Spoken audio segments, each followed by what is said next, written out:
and gentlemen, and welcome to the Daisy Cousens Show. I'm Daisy Cousens, and I am thrilled to be right here on ADH TV every week, twice a week, and we have a really special show for you tonight. Joining me this evening are women's rights activist and founder of female-only app Giggle, Sal Grover, to talk about the persecution she's faced at the hands of the Australian Human Rights Commission for daring to create a space only for women, and also commentator, professor and host of the 1020 podcast, Ralph Scholhammer, to talk about the latest violence and heightened anti-Semitism thanks to mass Muslim immigration in Germany. But first, since humans have been humans, we have had a tendency to occasionally want to spend time solely with members of the same biological sex. While, of course, generally speaking, men and women love each other, both platonically and romantically, and enjoy spending time in mixed spaces, there is something to be said for taking time out with one's own. That's why we have girls' nights, boys' nights, hens and bucks parties, gentlemen's clubs, ladies' clubs, women's gyms, and most obviously, women's and men's sports and bathrooms. Now, for most well-adjusted people, this isn't a problem. Both men and women can appreciate the importance of single-sex spaces, both for socialization and privacy. However, there is a strange group of people out there, both men and women, who really have a ping-on about this and want desperately to usurp the notion of men's and women's spaces altogether. And I should clarify, by the way, that when I say men and women, I mean adult human, male and female. Now, in the case of women who have a problem with men having their own spaces, these tend to be privileged feminist activists who whinge about how they don't have access to trendy men's clubs, as if that's the next great human rights issue. And generally speaking, most people roll their eyes and ignore these women, so unbelievably petty is their gripe. However, in the case of men demanding access to female spaces, this can take rather a more sinister form.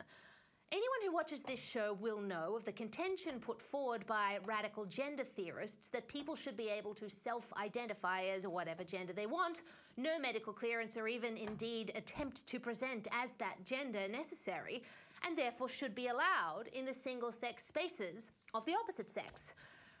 Now, we don't hear a lot of this from trans men, that is, females who identify as men. I mean, after all, why would a female want to put themselves into a physically vulnerable position by using a men's bathroom?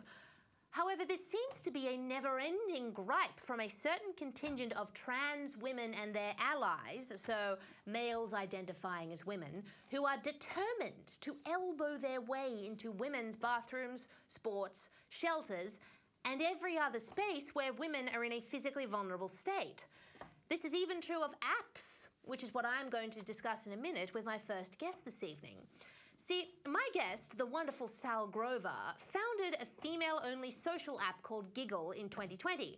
This, at first glance, shouldn't be controversial. I mean, as I mentioned, male and female spaces have existed for a long time, and apps like Grindr exist for men, albeit solely in a dating capacity. However, Giggle attracted a huge amount of negative attention for the sole reason that Sal Grover's definition of woman, for the purposes of gaining access to the app, was an adult human female. You know, the correct definition. This incensed that activist contingent of males who want to desperately access female-only spaces. And one in particular, a trans woman and activist named Tickle, who is now suing Sal Grover for discrimination through the Australian Human Rights Commission. The hearings begin next week. And we are fortunate enough to have with us tonight the exceptionally courageous Sal Grover herself to talk through how this bizarre case came to be.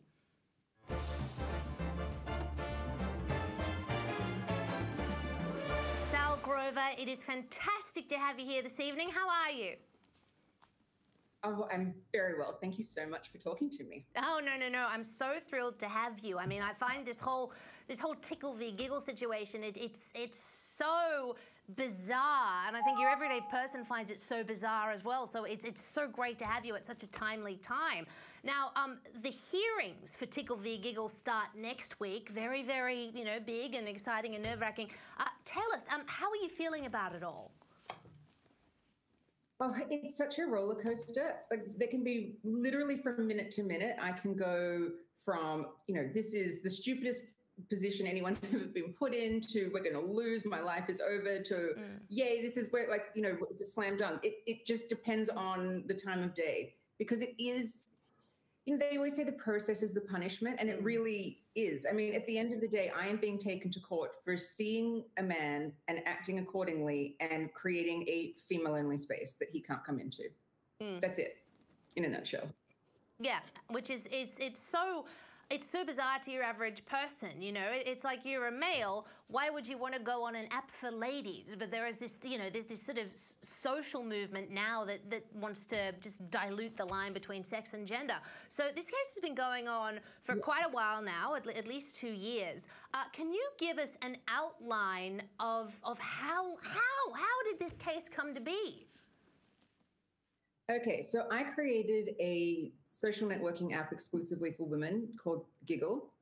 And it was basically just, the plan was, it was like where you could go to, for women to talk, to connect for emotional reasons, to, find your voice in a female-only environment, also to find roommates. There's a lesbian dating platform. It was lots of different sort of platforms in one. But our thought was it would just be this little corner of the internet for women.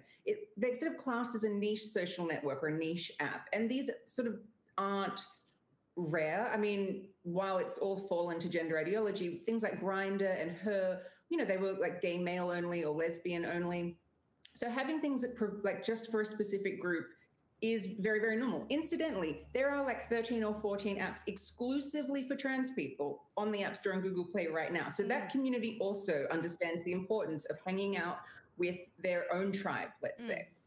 So I had no idea about this gender stuff before. I'd heard whispers of like inclusivity or like trans people. And I was like, okay, well, it hadn't affected my life.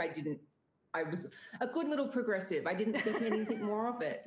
And then it all sort of hit me in February 2020. We were just on the App Store and Google Play. We hadn't launched yet. We were doing beta testing and we were ironing out bugs. And what I've come to know, a trans activist found us and inundated us with 1-star reviews, calling us transphobic. I was introduced to the word TERF. I had to Google it. I didn't know what it was. It's a trans exclusionary radical feminist. To be honest, I actually never really even heard of radical feminism. I'm much more up to date with it now, but I just didn't know any of this stuff. And so then at some point, about a year later, so basically we were canceled right out of the gate. I will say that. No media would speak to us anymore. Like the project was going to have us on. They were part of our launch plan. Mamma Mia was like, this is a bullseye for our audience. Like, we can't wait. What a fantastic idea. The moment I was called transphobic, no media, they've never responded to me again. There was no right of reply. Maybe, or can you explain actually what's going on here? So we made a decision as a company, because the company is owned by my mum and I. We made the decision that we would sort of tread water, because I honestly thought, I was like, they're saying men are women. This is so ridiculous. It's so preposterous. This will be over in a few months. I didn't realize still at that time. I'm the eternal optimist. I didn't realize still at that time that women actually had been fighting this already for years. I'm much more knowledgeable about the subject now. But at the time, I was like, this is so crazy. This will pass. Cut to 4 years later, it hasn't passed. But so we just made the decision, we'd sort of just like, as a company, tread water, just run it as cheaply as possible. And hopefully, we'd be able to move on eventually. In 2021, Roxy Tickle, the man who claims to be a woman, did get on the app. Now, there's context here. We had an onboarding gatekeeping to be able to keep it female only, because you go like, how would you actually have a female only online space?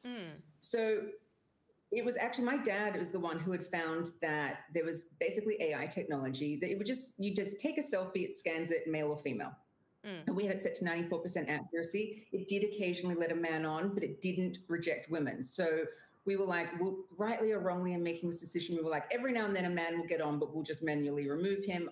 I just didn't want women to get rejected. I didn't want them to experience that. Yes, of course. Yeah. And so like, what I'm talking like every few weeks, thousands of men would attack this app and try and get on it. Like, there's always some every day, but like we'd have these huge, big like swarms of the big attacks from them. So a man occasionally getting on the app was not an event. Like, it was just part of the day of running it. So he did get on the app at some point. I don't remember removing him. It would have been me who did it. But I said it was not an event. So I just saw like the onboarding picture of a man and went, on your way. Yeah. Then when he became like a person in my life, of someone of note, he called and texted my phone and said, I've been removed from Giggle. I don't even remember then specifically what he said, but because I had his phone number, I sort of typed it into the Giggle server, because that was actually the only information we had as the anchor to the app for any user. And I saw the picture of a man, and I called my dad and I said, a guy who is blocked from Giggle has called and texted my phone, and I'm pretty scared. I'm pretty freaked out by this. It really made me feel. I was creeped out by it, because I was like, hang on a second, like, who do you think you are? My dad told me, he's like, just block his phone number and don't tell your mother, because my mom sees the death threats and the rape threats that women get, and she just sort of lives in fear for all of our safety, really. Anyway, I sort of thought nothing more of it, in the sense of, like, when something creeps you out, but then you just like, okay, pretend it didn't happen and move on. I did that. Then I got an Australian Human Rights Commission complaint for alleged gender identity discrimination from one Mr. Tickle. My instinct from that moment, very quickly into the process, was that the AHRC were treating me as if I was just guilty, like, no debate, you've done something wrong, you have to basically just agree to that and cop it. Yeah, basically. And I was like, I've actually done nothing wrong here. Nothing wrong. So we sort of went back and forth with that. How the AHRC works is you can go to conciliation. Basically, you try and settle a dispute before it escalates to the federal court. But to settle it at the AHRC, I just basically had to agree with them. They weren't agreeing with me of like, oh, I have rights too. So I just had to agree with them and say, and let him on, let all men who claim to be women on, go to sex and gender education, which could only be re-education, and moderate the content so that men who claim to be women aren't offended. And I was like, I'm not agreeing to any of this. Of course not. And so I said no to conciliation. And so he filed in federal court, and cut to now. Yeah, the hearing is finally. So it's this process, the Tickle v. Giggle process for me has gone on from the 20th of January, 2022 until, it's ongoing. And to put it into perspective of time, I was 15 weeks pregnant when I got the AHRC complaint, and my daughter will be 2 in July. That is, so on top of the ordinary stress of dealing with this ridiculous litigation, you were also managing a pregnancy, which comes with its own set of stress. I mean... You know what's really interesting in it? I'm like, I was 15 weeks pregnant when I got the AHRC complaint, and and it's full of assigned sex at birth and all of that absolute nonsense. Oh God, all the buzzwords. 20 weeks of pregnancy. Yeah, I had the 20-week scan and was told I was having a girl. So during this process, if we even want to talk about lived experience, my lived experience proves all of the nonsense they are saying incorrect. Her sex was observed in utero 20 weeks before she was even born. Yeah. Oh, exactly. And that's why this whole movement is so nefarious and unscrupulous, because I think everybody knows, even the people who pertain to believe it, that a man cannot be a woman and a woman cannot be a man. I mean, you socially you live however you want, but you can't just encroach on sex-exclusive spaces. It's ridiculous. And this Roxy Tickle person does not appear to have been acting from a place of good faith. You said that he's actually an activist, and he actually contacted you on Twitter before suing you, didn't he? Yeah, so when we got the AHRC complaint, and I was like, who is this person? It was actually the solicitor I was working with at the time. She'd started doing the research, and she's like, you've spoken to this guy before. And I'm like, who? Oh, gosh. And so I had a look, and we had, in January 2021, I was defending McIver Ladies Baths, which were the rock pools in Sydney, which for 140 years had been female only, and the activists were going after that. And I was just like, stop. And, I was sort of sticking up for the McIver Ladies Baths, who actually fell to this ideology. They did not stand against it, unfortunately. But He had commented, and he'd commented on a tweet I had done of like because trans activists were coming after Giggle again. They were leaving 1-star reviews again. So I'd done a tweet specifically about that, of like, this is what trans activists do to female-only spaces. It was part of my support for Mackayba Ladies Baths. And he commented, and we had like a fairly, he's just a random account to me.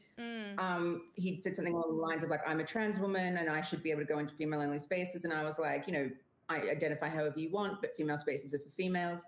And then I blocked him because I block all trans activists from Twitter. It's not, I think, personal to any of them. I just don't need to hear the nonsense.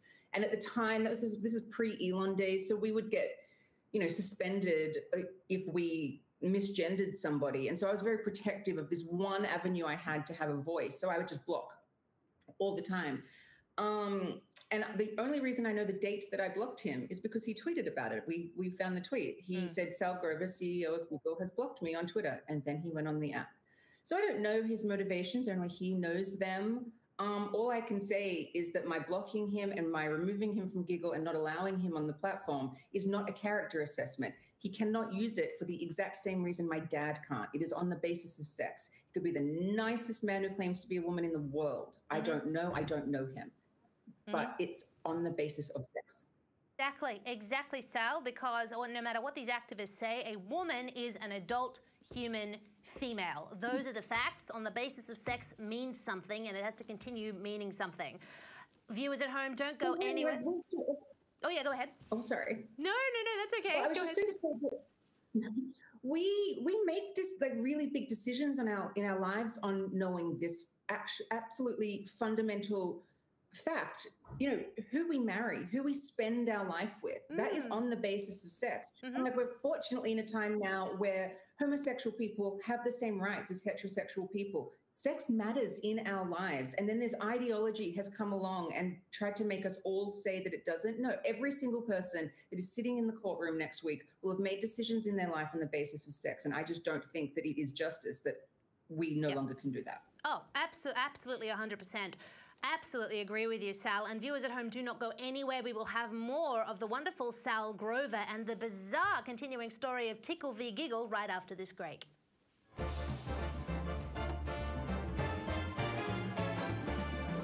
Welcome back to the Daisy Cousens Show. I am here with the inspirational Sal Grover talking about the Tickle v. Giggle case.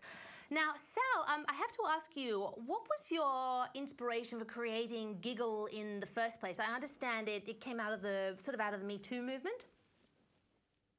Yeah, so in my sort of previous life before this, I was a screenwriter in Hollywood. I'd moved to Hollywood at 24. And I got into the industry relatively quickly. Like, in hindsight, I was very, very lucky. I got signed to the biggest agency in the world. I got a manager, all of that stuff. And I was selling screenplays, and it was all fun. And then it turned really evil. It's as bad as what they say. It was quite horrible. It was just, it was all very, this is pre-Me Too. So this is like from 2009 till I left in 2018. And, so when I came back, and I was quite broken as a person when I came back to Australia, and I went into therapy, and it was my therapist. It was this light bulb moment. She said, you need a strong female support network in your life. And I was like, you're right. I do. I really, really do. Yeah. And I just started thinking through that. And I was like, all of these stories that had been coming out of Me Too were very much about how women didn't know it was happening to the other. We hadn't even shared the stories because you're sort of always made to feel like it's your fault. And I was like, imagine if we'd all been able to connect to talk about this in an environment where we could support each other, where these men couldn't see or hear what we were telling each other. And so basically it was my mom who said, why don't we create an app for women? And it was basically the idea that women could have a female support network in the palm of their hand, no matter where sort of they are in the world or in their day. And even like back then, so this is what, 2018, we got the idea, 2019, we were developing it. I really didn't understand the importance of female-only spaces in the way that I do now, because I think gender ideology has actually, well, one, it's put them on the front page in so many countries where, this was not a controversial, contested concept up until, very recently. And it's highlighted, it's given a whole new level of reason of why we need a female-only space, because we need to be able to get away from men even more, because the misogyny that's out there, I thought that we were going in a direction where misogyny was sort of becoming a thing of the past, but I think that it's just worse than it's ever been in modern history now, because just for men to claim they're women and for that to be validated is at its core misogyny. Oh, absolutely. I mean, and that's what's so sort of infuriating about the trans movement, and also the women, as in adult human females, who support trans ideology and gender ideology and just go along with it. And I'm like, oh my gosh, you're falling for, dare I use the term, the biggest example of male privilege that you possibly could, which is men identifying, insisting they're women because they feel like it and demanding access to women's spaces. It is the most bizarre thing that feminists go along with it. And you make a very good point. Yeah. Oh, go ahead. Well, how I liken that is once upon a time, there were women who were against women getting the right to vote. It's true. not a new thing for women to be against, like, sort of against our own self-interest. And I think that there's a lot of women who support or claim to support gender ideology, either because they are personally benefiting from it, whether professionally, or they're scared. They see what happens to the women who speak out against it. Yeah. And so I think it's very rational to sort of, as a survival instinct, to back something for self-preservation. But I also think that we're getting to the point where you sort of have to rise above your own fear and speak out against it. It can't be just left up to some women. It has to really be all of us. Oh yeah, this is why I enjoy working for an outlet like ADH TV, where we can say all of these things freely without fear of being cancelled. And I'm very sorry for women who work in, say, corporate environments which is so woke, and they feel like they can't say anything. But you're right, they do need to rise above it, because it's a total violation of women's sex-based rights. And this case, it actually has global implications, doesn't it? I believe with the CEDAW document. Can you elaborate on that for us?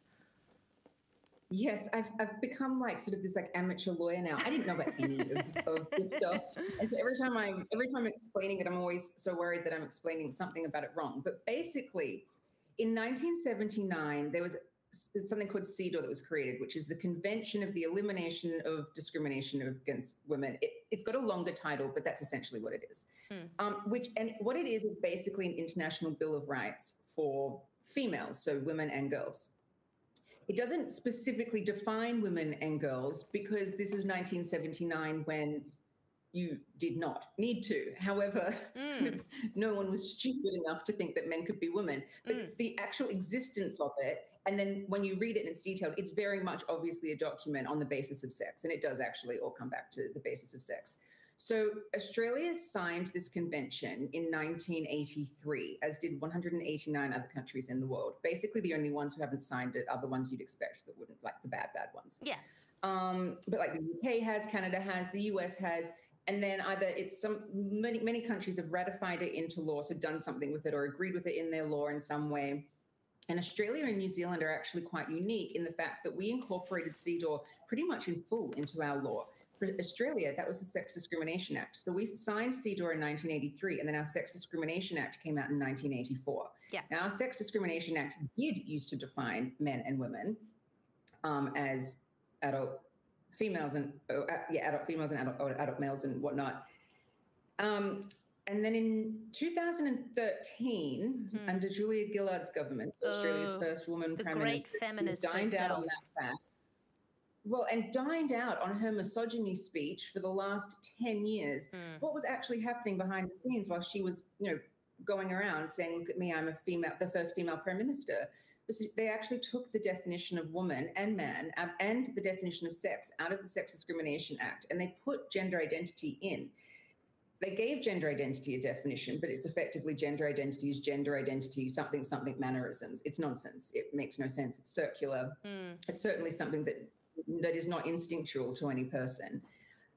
So what they did is they basically muddled the Sex Discrimination Act, because the Sex Discrimination Act's intention is obviously biological sex, but then they have put in gender identity, which is in direct conflict with biological sex, because gender identity is either going to be the opposite of your biological sex. So you're going to have a man claiming to be a woman or a woman claiming to be a man, or you've got these neo-gendered, non-binary or cloud gender or whatever nonsense that they've come up with. All of these really stupid things, which so just muddled it, and you're like, how does actually gender identity work in reality? And it's not like for the last 10 years that these amendments have been in there, that everything's going on hunky-dory. No, the activists have intimidated so many women-based things to include men, out of fear of essentially cancellation or threat of legal persecution and whatnot. And so most people, and still to this day, most people don't know that all of this stuff happened, but it did. Now, the issue is that CDAW is not for gender identity. It is for, as I said, biological sex. And so because how Australian law works is, with signing these conventions and with, I'm going to absolutely screw up the different names of it, so I'm not even going to try. But there's all these different things that we do to make laws legitimate. Yeah. There's a huge argument to be made, and we are making it in our constitutional challenge, that the Gender Identity and the Sex Discrimination Act is unconstitutional because it's in breach of CDAW, because CDAW is woman is adult human female. Yes. And so basically, once we hopefully win that constitutional challenge, we will have defended CDAW, which affects international law. So other nations can go and cite Tickle v. Giggle, the stupidest named case of all time, to go and say, no, it is that a woman is an adult human female, and that is why we're going to protect women's spaces and women's sport. So it's everything. So what was a case about, a guy trying to get on an app, actually the ramifications for it are so much bigger than that. I mean, I didn't know that even when we were in AHRC stage, I didn't know that it was going to be this big or this important. I just wanted to defend myself because I knew I had done nothing wrong. It is human instinct to see a man and know that that's a man. Yeah. Oh, yeah. That is fascinating, the weight of the case internationally, and you should be. I mean, I know this is probably the last thing you want to be dealing about, particularly at this stage of life when you've got a beautiful, daughter who you want to be focusing on. But it's fantastic that you are out there defending women's rights. Sometimes, when it's gotten really hard, and some days it is really hard because the stress of it, because part of how stupid it is, you go we have to go and defend what a woman is in law. This is obvious. So that really does weigh down on you sometimes. I cannot believe this is happening. Or the fact that the AHRC, who have intervened in this case and are all in on, they are against me. They are still, to this day, all in on gender. Gender ID. They still have never won sort of my human rights. But so as stressful and horrible as it does get, I look to my daughter, who's just this adorable little 20-month-old girl. And I'm like, she has to have rights. It's as simple as that. Because she has to be able to say, to have boundaries, which is essentially what female-only spaces are. They are a boundary, whether we need them for protection or for refuge, or for privacy or dignity, they are a refuge. And men have their own boundaries and male-only spaces for their own reasons, and they're actually different to why women have, and why females, so women and girls have them. It's because men and women are different. Absolutely. So I get a lot of inspiration of looking at my daughter, because I'm just under no circumstances am I sending her out into a world that says that any man can identify to be her. Yeah, absolutely. Well, that is wonderful motivation you have. And I can't wait to continue talking to you about male and female spaces after this break. So please, viewers, stick around. We have more of the incredible Sal Grover right after this.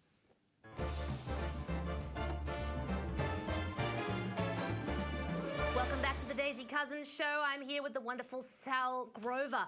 Now, Sal, before the break, you mentioned sort of the importance of male and female-only spaces. And look, there's the only sort of male, we actually mentioned a male semi-equivalent app to Giggle, and that's Grindr, which is an app for gay men to find relationships and sexual partners. And you pointed out that Grindr has actually been inundated by females. So what's going on here? Why is this happening? Yeah, so I think Grindr came out in 2010, and it was just an app for gay males. Fantastic. Why shouldn't they have a dating app? And then there was Her, which was for lesbians, which is obviously females attracted to females. Both of those apps have now actually crumbled and fallen to gender ideology. So they're useless for the people that they actually were originally intended for. So hopefully there's new ones emerge. Hopefully there are some fantastic gay men who create a new app for them. But I'm just in general, even if it's not sexual orientation, I think that male-only spaces for men for socialization and recreation are, I think, beyond being fun, they're healthy. I say create more of them. But we should all be able to go to these little refuges. Like I always say, we live in this colorful world together and we all coexist, but it's okay to go and just have to go and want to spend some time with like people of your own sex. We are different. Like women are, what we talk about in the company of just women and what men talk about in the company of men is different. It's relevant. It's relaxing. Like I don't think we should actually have to justify this too much. Once upon a time when male-only spaces, you know, like government and boardrooms, it was right for women to dismantle that because it was where decisions were made about society that affected us all. But so long as like the functionality of society is unisex and we're all just going to, you know, wherever we want, you know, and we just have this choice to go to other places. Like trans activists quite often attack me going about female-only spaces. They're like, oh, so you're for sex segregation. It's like apartheid. And I'm like, are you nuts? And they are nuts. But it's like, no, apartheid for the people who either have or are living under racial apartheid. That's not about choice. No. It's not about anything beneficial to society. That is horrible prejudice for no positive purpose. Female-only spaces and male-only spaces, when you have a choice to go in and out of them, serve a very positive purpose. They can't even compare the two. It's just nonsense. I used to live actually next door to a man shed, which in Australia lovely. are these great, they're these great, you know, like they're basically like sheds where they're male-only and men can go into and build stuff. And it's like, where's like multi-generational? I think they're fantastic. And they didn't have protests outside or federal court cases or whatnot going after them. I'm in full support of them. Well, absolutely, because as you say, men and women are different. You know, when it's all very well for women to talk about, say, men's mental health and say, oh, well, they need to talk more and they need to communicate. And it's like, well, no, men and women like to talk with each other, but men like to do things with, you know, they like to build things or go fishing, and they like to do that with the guys. That's how they, you know, reconcile their mental health. I mean, that's why male-only spaces are important as well, isn't it? 100%. But it's like so many different demographics do want their own space. And I think diversity and inclusion in the marketplace is what's important, that everyone has different places that they can go. Like you have dating apps based on religion. There's J-Date, there's Christian Mingle. These have existed for pretty much since online dating became a thing. You have it based on sexual orientation. The trans world, they have apps and social networks specifically for trans people. There is also online, it's a social networking platform called Furzu. It's exclusively for furries. You know, the people who dress up as like fluffy animals and do stuff with each other. Yeah. I mean, and I'm like, okay, fine. I mean, obviously we don't protest it. We don't try and get it shut down. We're just like, stay in it. Like basically you have your little space over there. Yeah, it's like I might not agree with it, but okay, there's lots of things in the world I don't agree with, but you just sort of get on with. I think that you could, even if you want to, you can have a woman plus trans woman space if you want. I think very quickly it will fall into just being a male-only space, but see the experiment out to its logical conclusion. If that's what you want to do, do it. Just don't force me to create that. Especially, you know, when women... And there's some of the women who have fallen into this gender ideology and they believe it for whatever reason. And they'll say things like, oh, I don't mind trans women being in a bathroom with me or whatever. And it's like, well, cool. You actually still have not created an argument against the need for female-only spaces. All you're doing is creating an argument for you going and creating unisex spaces for the people who want them. Like, if that's your boundary and you're fine with it, I'm not going to tell you not to be, but don't tell other women that they have to be fine with it. It's that simple. Oh, it is that simple. And the thing is about that argument, like I understand that argument. I personally would be fine being in a bathroom with someone who is actually trans, like with gender dysphoria, who's just going to sit on the toilet and not bother anyone. But that's not the point. The point of sex, female-only spaces is to prevent creepy men from taking advantage of unisex spaces and pretending to be women to go in and perv. That's why you need the sex segregation. It's not actually about gender dysphoria. It's about creepy males who will take advantage of that. So again, does not make any argument against single-sex spaces. Now, look, Sal, just before we go, litigation is very expensive. It is very expensive indeed. You have a crowdfunder. This is an incredibly important case with global implications. So please tell the viewers where they can support you if they would like to. Thank you so much. So yeah, honestly, we've funded this case from the generosity of people all around the world. And the only thing I can do to say thank you is basically go and win our rights back. So the crowdfunder is gigglecrowdfund.com, and there's all information about the case there that probably explains it much better than I do.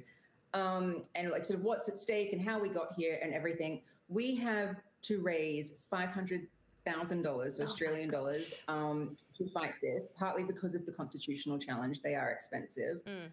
If this case goes to the High Court, and it's likely that it will, we will have to raise another $500,000 on top of that. At the moment, we're at $430,000. So we're like, it's amazing. I can't believe that we're so close, and I'm forever grateful. It's just the utter relief that I can basically pay the amazing legal team, because there've been a few people that have asked, like, why didn't you get pro bono legal team? And there's two things on that. One, I actually don't think that any would have taken me on in this sort of captured world of, anyone who doesn't believe this nonsense is a bigot. And two, I actually think amazing women who are brilliant at what they do should be paid for that. And I don't think I could go and fight for women's rights while not paying women. Yeah. Quite the contradiction. So yeah, but at the same time, to go and do the fight, I don't have $500,000 sitting around to do it. So it's a fight that's important for all of us. It's everyone's rights. This is not just about me being able to go and run an app. This is about anyone who wants to have a single-sex space, anybody who wants to be able to acknowledge the reality, like the biological reality that men are not women. Oh, exactly. It affects them. Yeah, it affects absolutely. everyone. I say to people all the time, like, obviously, this is not the point of law that's specifically being argued, but this is, in terms of just the general ramifications in our everyday life, for me, it's freedom of belief. Oh, absolutely. So we're going in there, obviously, we're going in there to protect women's rights. Yeah, I'm saying, you have to be allowed to believe what you want to believe, and if you believe, as we do, that a woman is an adult human female, you should be allowed to believe that and express it. Sal, very quickly before you go, where can people go on the internet to find this crowdfunder? So if you just type in gigglecrowdfund.com, it will take you there. Otherwise, if you find me on Twitter, it's Sal, or X, whatever it's called now. Sal tweets. I tweet about it all the time, so you'd be able to find it. Fantastic. Sal Grover, Sal, you are incredible. You are powerful. You are magnificent. All the best next week, and I hope we see you again on the show soon. Thank you so much for having me. I appreciate it so much.